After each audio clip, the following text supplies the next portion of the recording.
Hello everyone and welcome to my channel. My name is Crown and today we are going to have some more stories that I hope that you will enjoy. But before we start, it would be so much appreciated if you would subscribe to the channel, like the video if you enjoyed it, and maybe leave a comment down below. These simple clicks would mean a lot to the future of this channel and really reward the effort that I put in every day. And now, without further ado, let's go! First story. Idiot father cost his kid $100 or as much as $500 for being a moron. If you've ever read my previous posts, I usually have issues with the mother folks. This time I will give you in all the glory the biggest fool I ever had to deal with in my business of owning a comic store and selling from flea markets. The year was 1995 or 1996.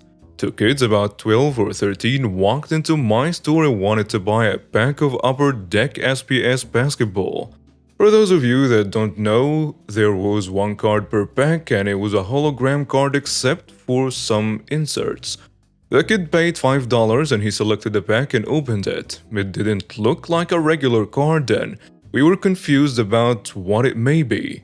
I asked to see it and saw that it was an Anthony Hardaway rookie autograph redemption card.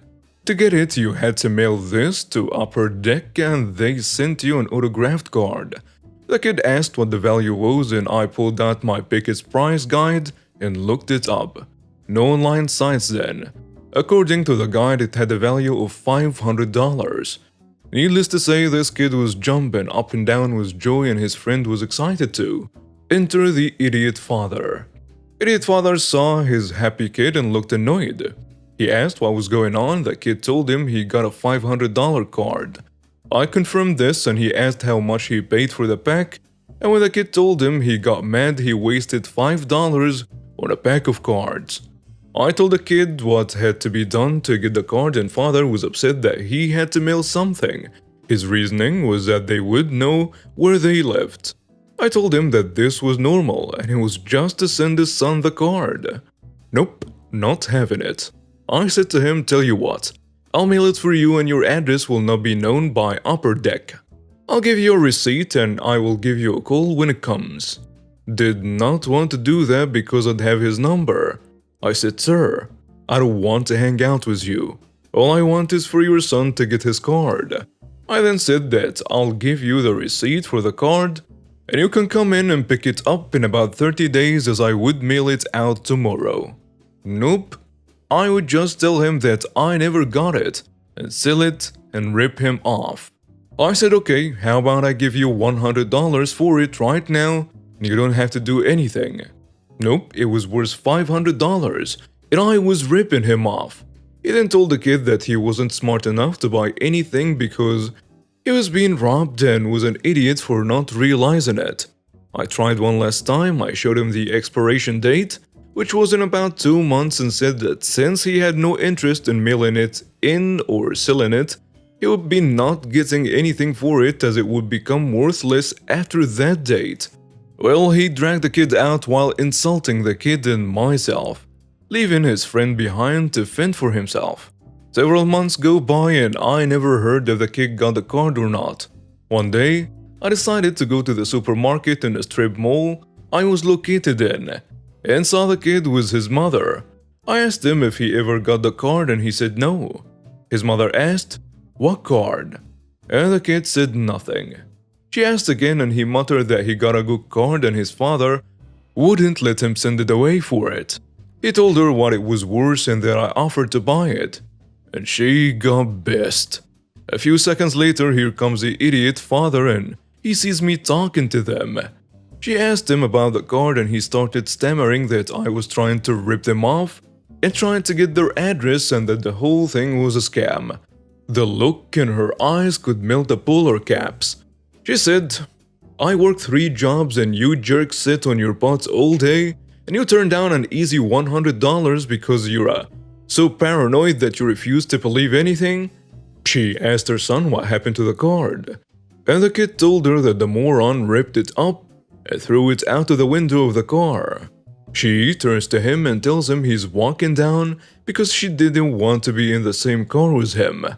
Found out it was a 7-mile walk, and it was December. I don't know what happened after that, as a kid's friend told me they moved soon after. Next story. Nepotism backfires on boss. I, 32 male, worked for a family-owned large-scale retail chain.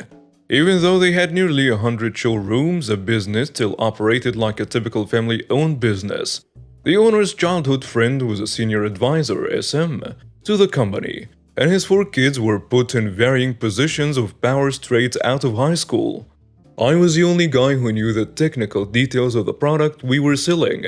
I was responsible for marketing the products, but also for training, recruitment, operation support, troubleshooting, and anything else that they could think of. They had me on a contract of non-compete when I joined them, because of the high specific nature of the industry I specialized in. I did not have a shot of getting into any of our competition, nor could I easily switch over to another industry. They had me in a tight spot, and kept me on a pay scale that was suitable for a junior executive. Even though I have been handling projects worth millions, the worst part was the senior advisor would always try to nag me with little things like not submitting timestamps for any client meetings or taking more than half an hour for lunch. The senior manager would also tell the boss's kids that they should have better control over me or I will replace them. The guy had a history of destroying the career of anyone in the company who grew close to the boss. The kids took his advice seriously and ended up bossing over me on everything.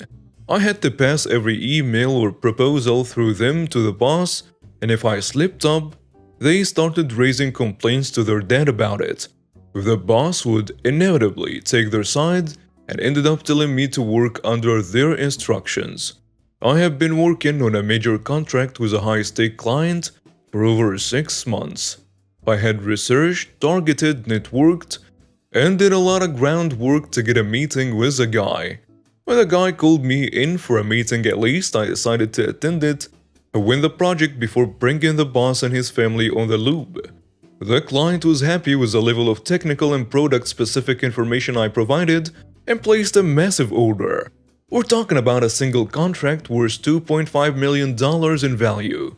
The product in question is a very high value, premium item that needs to be custom developed by specialists.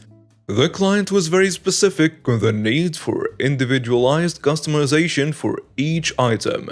Even though every instinct in my gut was telling me that I should take it straight to the boss, I decided to follow the protocol in place.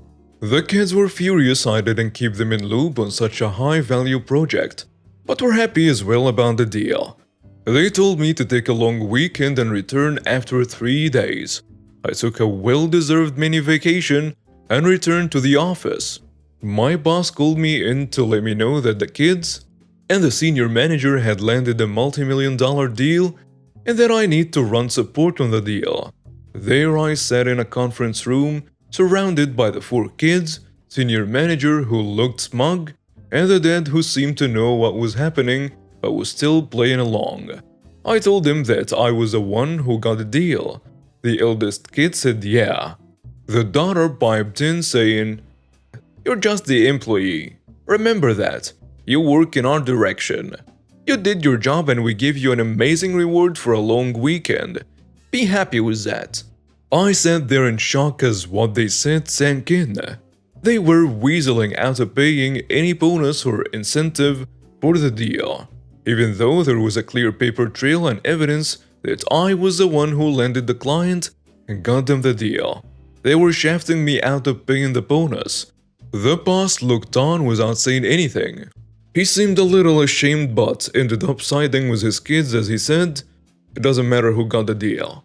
The main thing is, you're the one who will work on the project to make sure it's delivered." By this point, I have been working for over 9 years with these guys. I had mediocre pay and no prospect of career growth.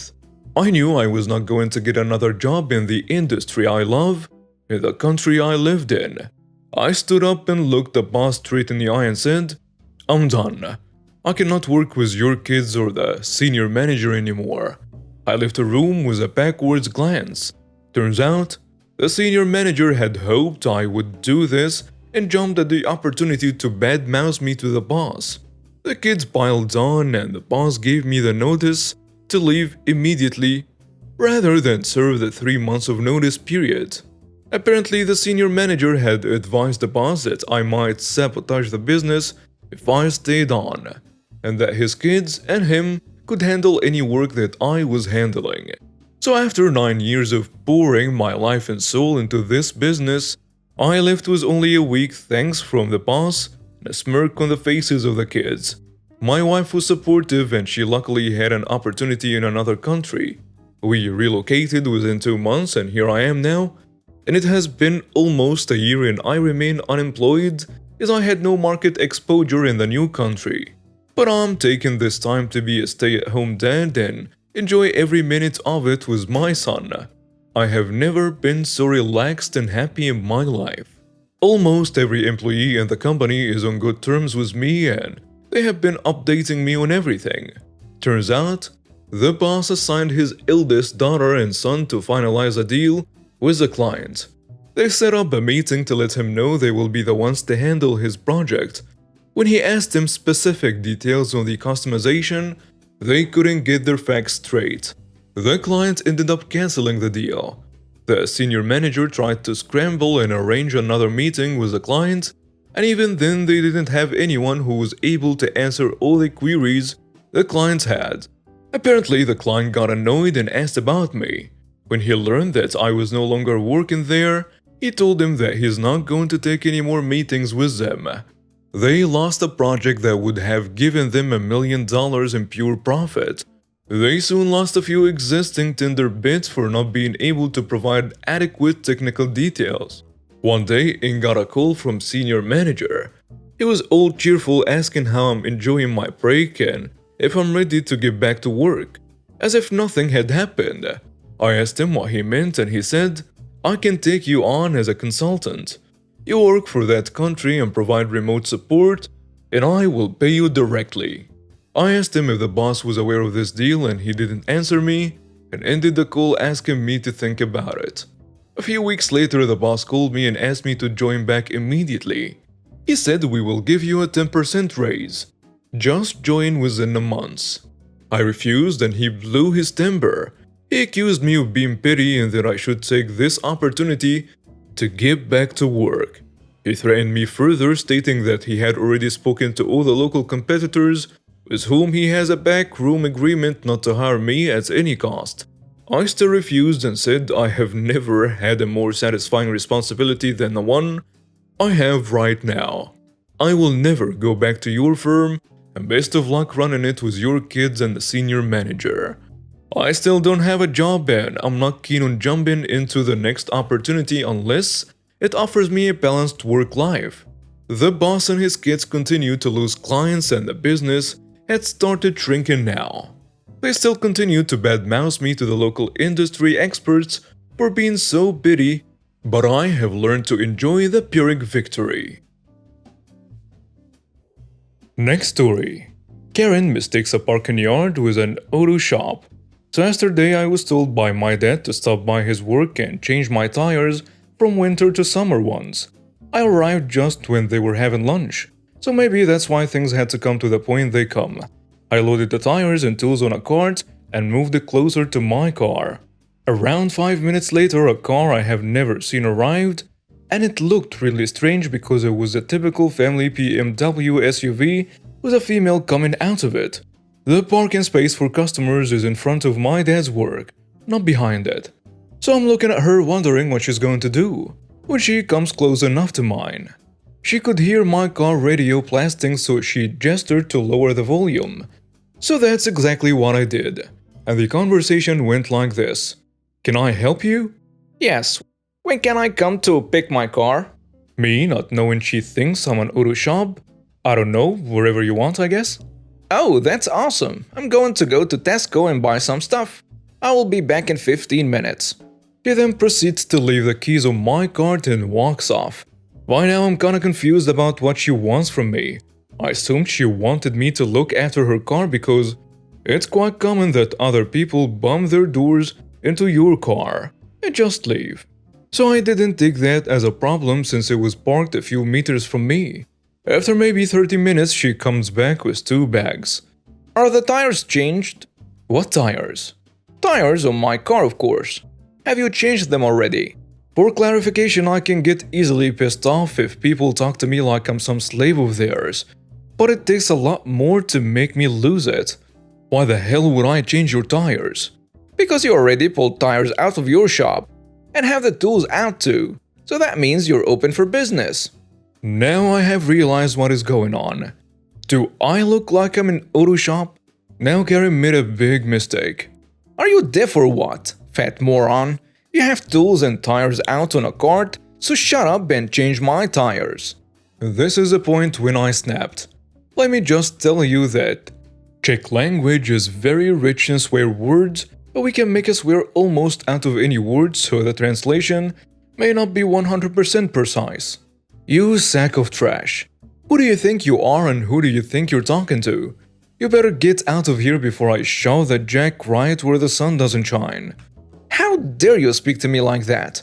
You're lucky my husband isn't with me. Otherwise, he will beat you up. Now get to changing my tires before I slap your ugly face. Now my dad is coming out from the back door because he wouldn't hear us screaming only if you were deaf. What is going on here? Your employee is refusing to change my tires and is being very rude and disrespectful to me. He is not our employee, and we do not change tires. What are you doing back here anyway? I'm here to get my tires changed because my stupid husband doesn't know how. Interesting how her husband went from beating me up to not being able to change stupid tires. That tells her, we are not an auto shop, so shut your mouth and leave our parking yard. So you are rude, disrespectful, and confusing me instead of telling me that you're not an auto shop. At this point, I saw her getting ready to slap me, so I did the most simple and probably the best thing I could do. I just raised my hand, so when she was already in motion of hitting me, she hit the pipe in my hand. After that, she screamed in pain and ran to her car and just drove. When she was packing up, I got a look on her plate. Unsurprisingly, she was from Prague, and people from Prague usually get lost in small cities or villages. When my dad asked what was that, I just answered, just another jerk from Prague. And we had a laugh about it.